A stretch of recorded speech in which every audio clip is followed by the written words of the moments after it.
नमस्कार, यो समाचारमा स्वागत छ। म सचिता बुढाथोकी। नमस्कार, म रोहित भण्डारी। सुरुमा अहिलेसम्मका मुख्य समाचार।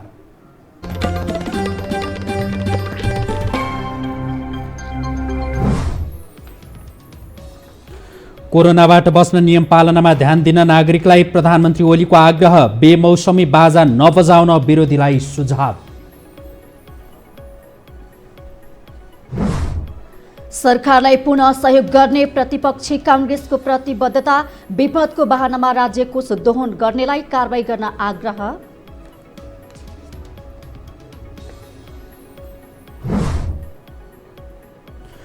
कोरोना संक्रमणको उच्च जोखिम भएका जिल्लामा र्यापिड टेस्ट सुरु। संक्रमित 8 जनाको अवस्था सामान्य रहेको स्वास्थ्य मन्त्रालयको दावी।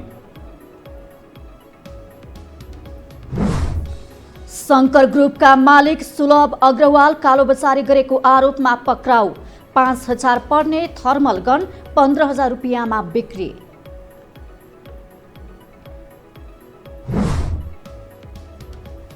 र अमेरिकाको चेतावनीसँगै भारतद्वारा मलेरिया विरुद्धको खोप निर्यातमा आंशिक फुकुवा। राष्ट्रपति ट्रम्पले गरे स्वागत।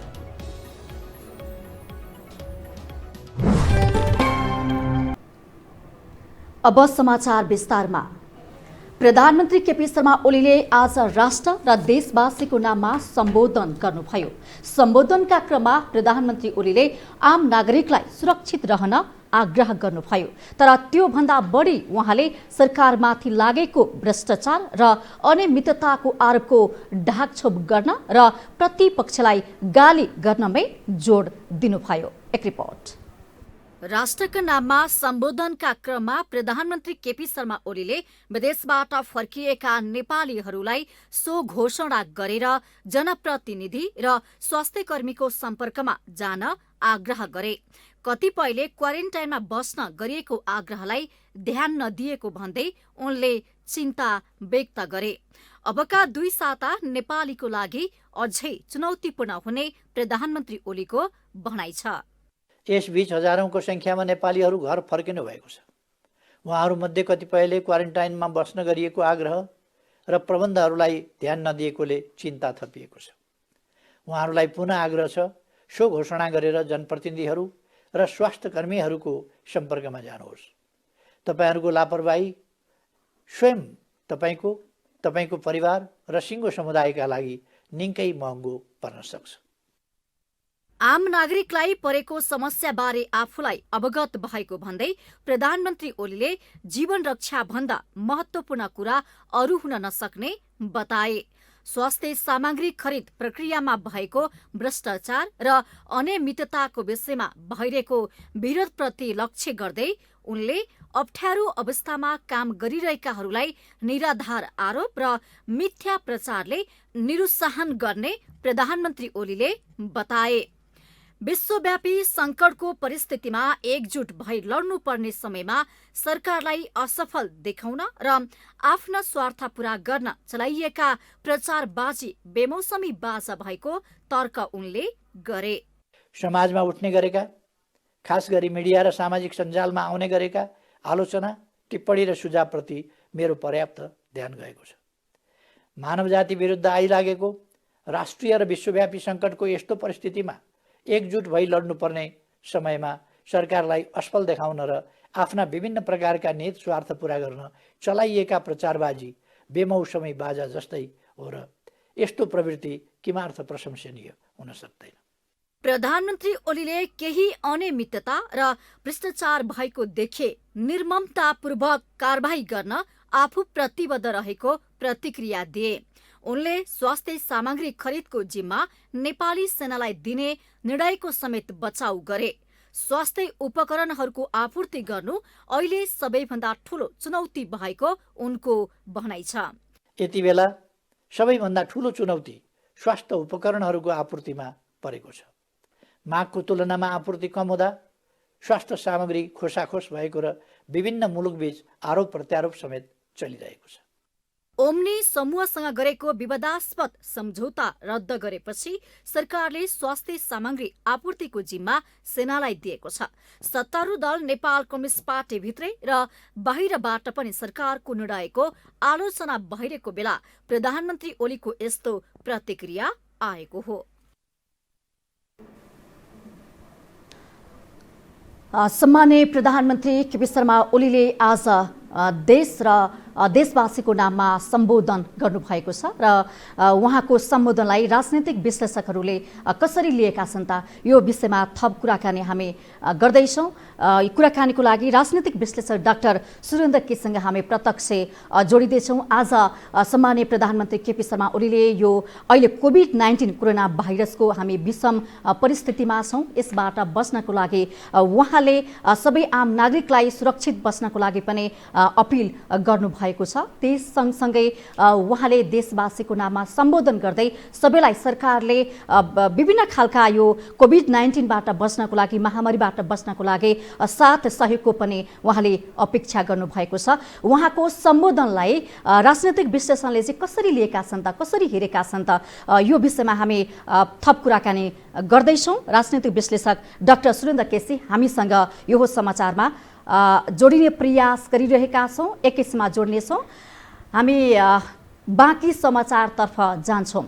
प्रमुख प्रतिपक्षी दल नेपाली काङ्ग्रेसले कोरोना संक्रमणले ल्याएको विश्वव्यापी सङ्कटको बेला लड्न सरकारलाई सहयोग गर्ने बताएको छ। सभापति शेरबहादुर देउवा निवास बुढानीलकण्ठमा आज बसेको केन्द्रीय पदाधिकारी बैठकले अहिलेको अवस्थामा मानवीय भावनाले सरकारलाई सहयोग गर्ने निर्णय गरेको हो। बैठकले परीक्षणको दायरा बढाउन समेत सरकारलाई आग्रह गरेको छ।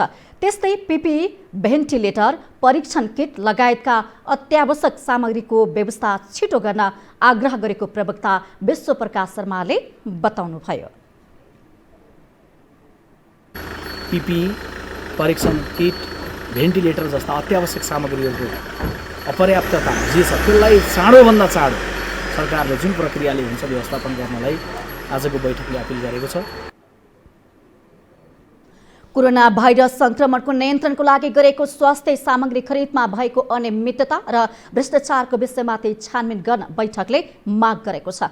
पिपिई, परीक्षण किट लगायतका सामग्री ल्याउन ढिलो गर्ने र बजार मूल्य भन्दा बढी रकम खर्च गरेर राज्य कोषमा भ्रष्टाचार भएको पिपिई लगायतका सामग्रीहरूको तर्जुमा गर्नुहोस्, परीक्षण किटहरू लिएर आउनुहोस् भनेर सूचित गर्दै पनि ढिलो समयमा सामग्री ढिलो ल्याउँदै गर्दा बजार मूल्यभन्दा बढी रकम खर्च गरेर राज्य कोषमा भ्रष्टाचार हुनु, ल्याइएको सामग्री कमसल भेटिनु र कैयौँ ठाउँमा चिकित्सकहरूले, स्वास्थ्य कर्मीहरूले यो पिपिई लाउन सक्ने योग्य छैन भनेर चाहिँ त्यसलाई अस्वीकार गरेको घटनालाई गम्भीरतापूर्वक लिएको छ र स्वास्थ्य सामग्री खरिदमा भएको जे अनियमितता छ, जे भ्रष्टाचार छ त्यसलाई चाहिँ छानबिन गर्ने र कारवाही गर्ने भन्ने कुरा पनि। काङ्ग्रेसले देशभन्दा बाहिर रहेर अप्ठ्यारोमा परेका नेपालीहरूलाई व्यवस्थित रूपमा क्वारेन्टाइनमा राख्ने व्यवस्था गरी उद्धार गर्न सरकारको ध्यानाकर्षण गरेको छ। त्यस्तै ज्यालादारी श्रमिकहरूलाई राहत पर्याप्त नभएको शहरी क्षेत्रमा डेरा गरेर बस्ने विद्यार्थीहरूलाई राहत दिन समेत काङ्ग्रेसले माग गरेको छ। पार्टीका केन्द्रीय सदस्य, संघीय सांसद, गाउँ नगर क्षेत्रमा निर्वाचित भएका र उम्मेदवार भएकाहरू, पार्टीको जिल्ला कार्य समितिको नेतृत्वदेखि टोलसम्मको नेतृत्वमा रहेका सबैलाई उच्च मानवीय भावनाको साथ काम गर्न निर्देशन दिएको प्रवक्ता शर्माले बताउनुभयो।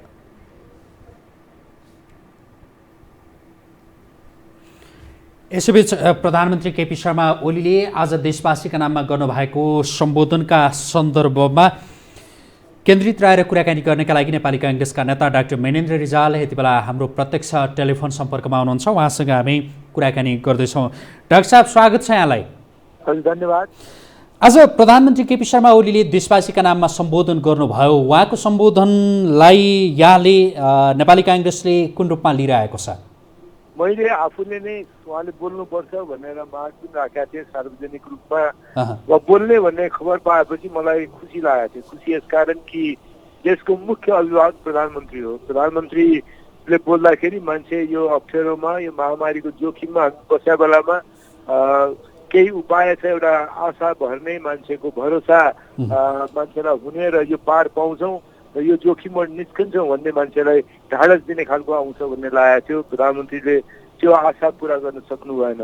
त्यति मात्रै होइन, अहिले सबैभन्दा तल्लो तहमा कुरा गर्दाखेरि त केही पनि भएन, कुराले चाहिँ जहाँ पनि पुर्याउँछु भन्दा भयो के भन्दाखेरि सरकारको मुख्य विशेषता नै अहिलेसम्म कुरा थुप्रो गर्न सक्ने सरकार हो। कुरा गरेर फेरिस्त हेर्ने भनेर काम गरेर फेरिस्त दाज्ने हो भने त अब कसैले बोल्नै परेन, सबैलाई थाहा छ। मैले त्यो स्मरण गराउन पनि चाहन्न। अहिले यति मात्रै भन्छु, अहिले स्थानीय तहबाट काम गर्ने राहतहरू पुर्याउने भन्ने कुरामा केही ठाउँमा पुगेको छ त धेरै ठाउँमा पुग्ने कुरामा कठिनाइ भइरहेछ।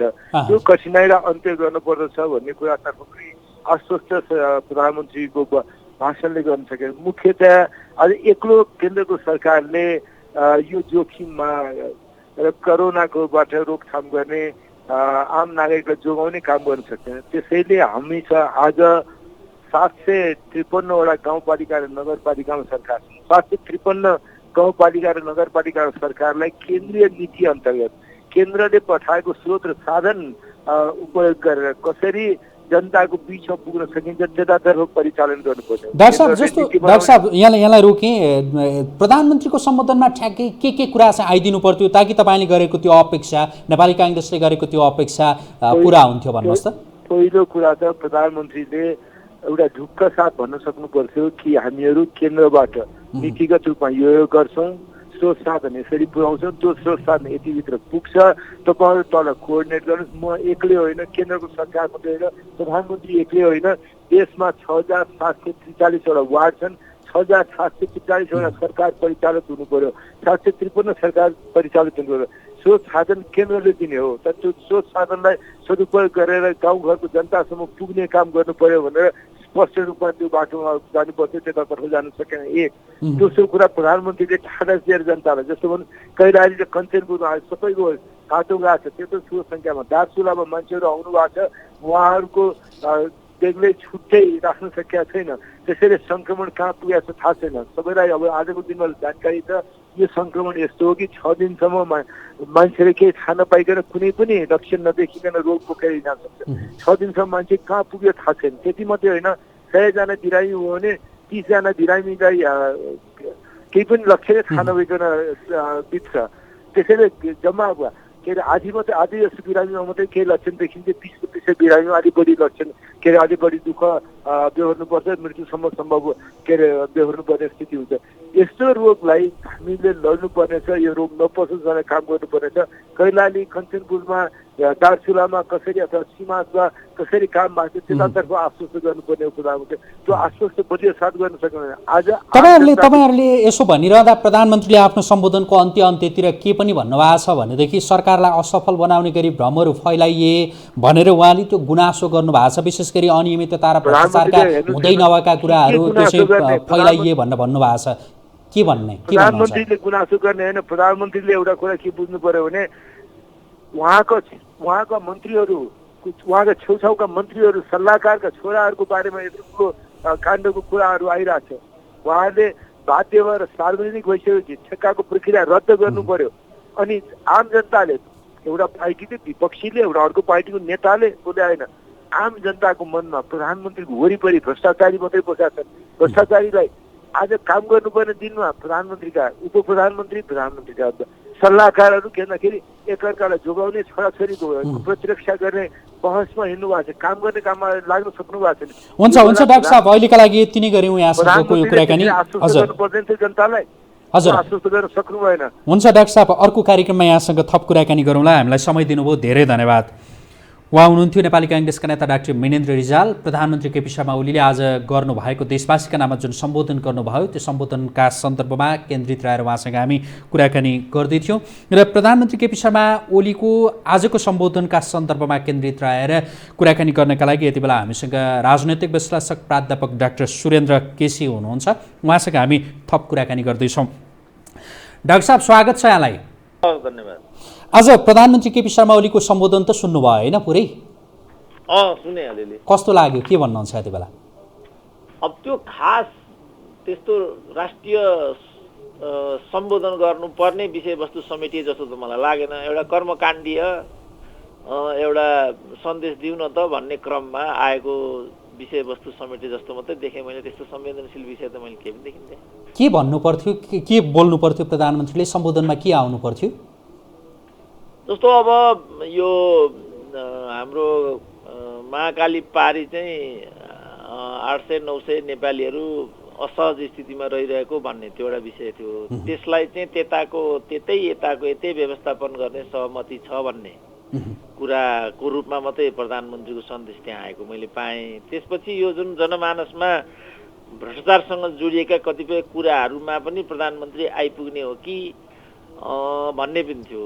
त्यहाँ प्रधानमन्त्रीले दह्रोसँग डिफेन्ड गरेर यो चाहिँ सामाजिक मिडिया र यो सञ्चार जगतले सरकारलाई बदनाम गर्ने दुष्प्रयास गरेको हो भनेर त्यहाँ पनि जोडसँग प्रधानमन्त्री उभिएको नै देखियो।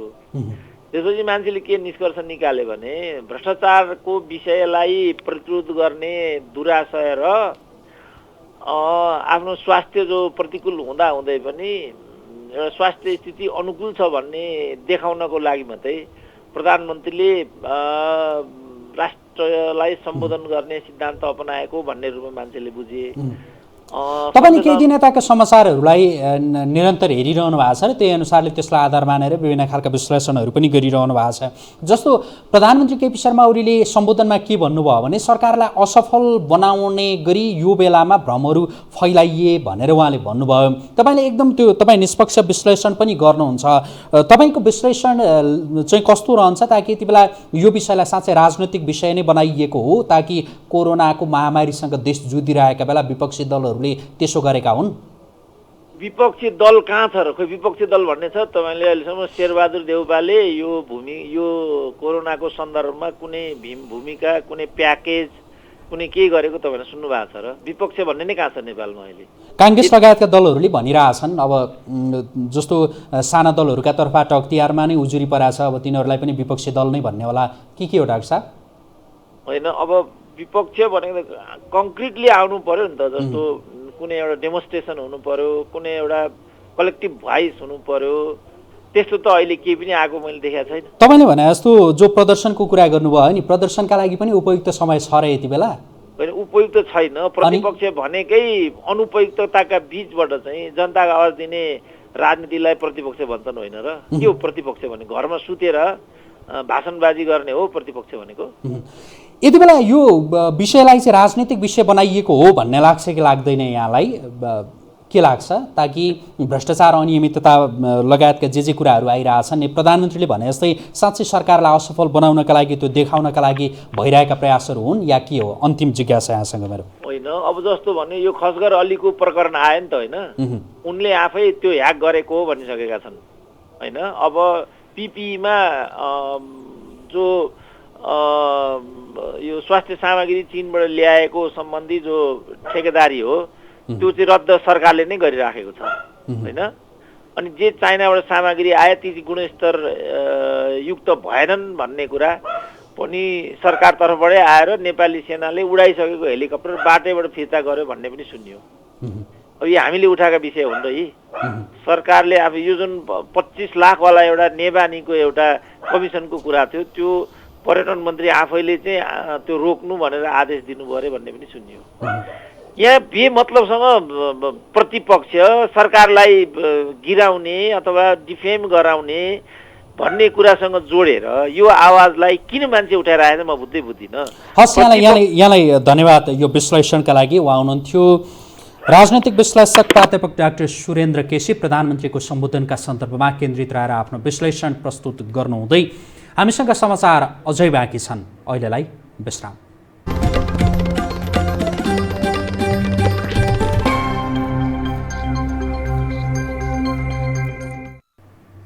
विश्रामपछि स्वागत छ। अब बाँकी समाचार।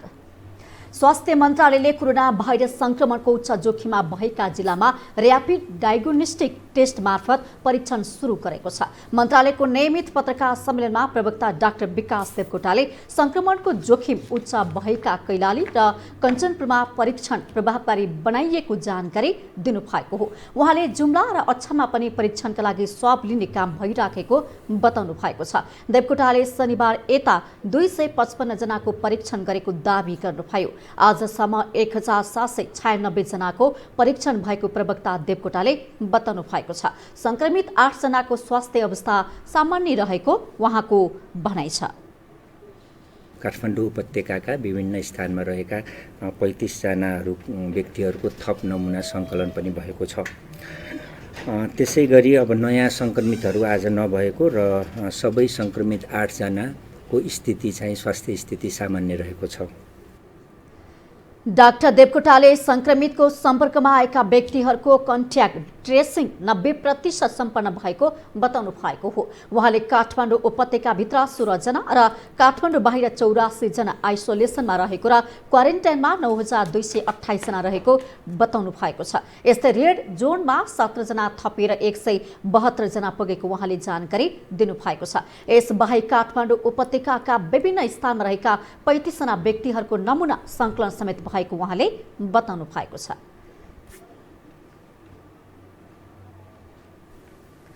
जरो नाप्ने थर्मल गनमा कालोबजारी गरेको अभियोगमा शङ्कर ग्रुपका मालिक सुलभ अग्रवाल पक्राउ परेका छन्। 5000 पर्ने थर्मल गनलाई 15000 रुपियाँमा बेच्न खोजेको आरोपले प्रहरीले मंगलबार राजधानीको नक्सलबाट पक्राउ गरेको हो। अग्रवाललाई प्रहरीले विशेष सूचनाको आधारमा आफै ग्राहक बनेर पक्राउ गरेको जानकारी दिएको छ।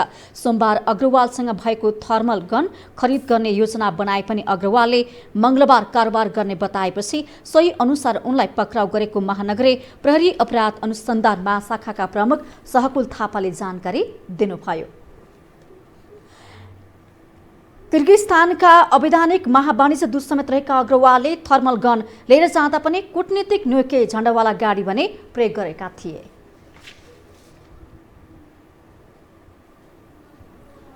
अब पालो अन्तर्राष्ट्रिय समाचारको।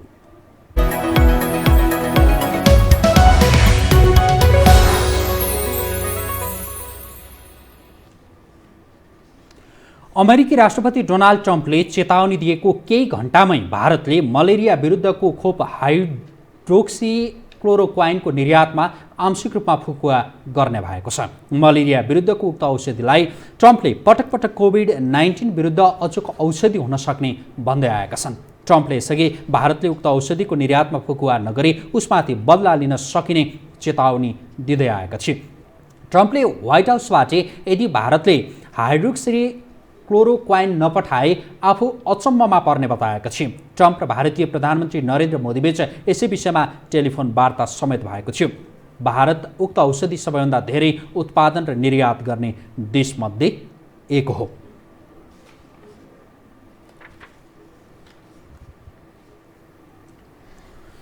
अन्तर्राष्ट्रिय समाचारसँगै हामी यो समाचारको अन्त्यमा आइपुगेका छौं। बिदा हुनुअघि प्रमुख समाचार पुनः एकपटक।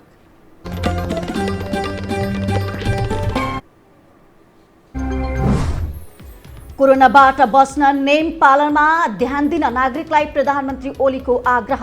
बेमौसमी बाजा नबजाउन विरोधीलाई सुझाव।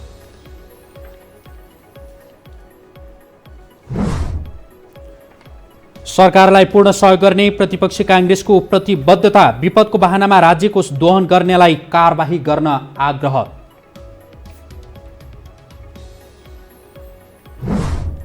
कोरोना संक्रमणको उच्च जोखिम भएका जिल्लामा र्यापिड टेस्ट सुरु। अहिलेसम्म 1796 जनाको परीक्षण।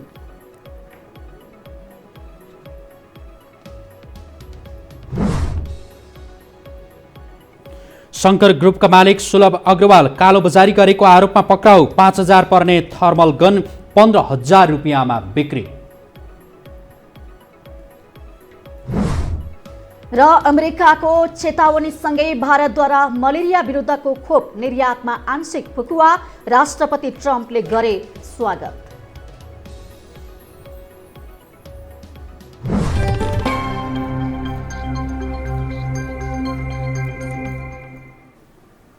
हवस् त यो समाचार अहिलेलाई सकियो। समाचार बुलेटिनका साथै यो टेलिभिजनका सम्पूर्ण कार्यक्रम यो खबर.com युट्युब र फेसबुकमा पनि पढ्न र हेर्न सक्नुहुनेछ। मोबाइलमा यो टिभी एप डाउनलोड गरी हामीलाई प्रत्यक्ष हेर्न सक्नुहुनेछ। तथ्य सहितको निष्पक्ष समाचारका लागि यो टेलिभिजन हेर्दै गर्नुहोला। नमस्कार।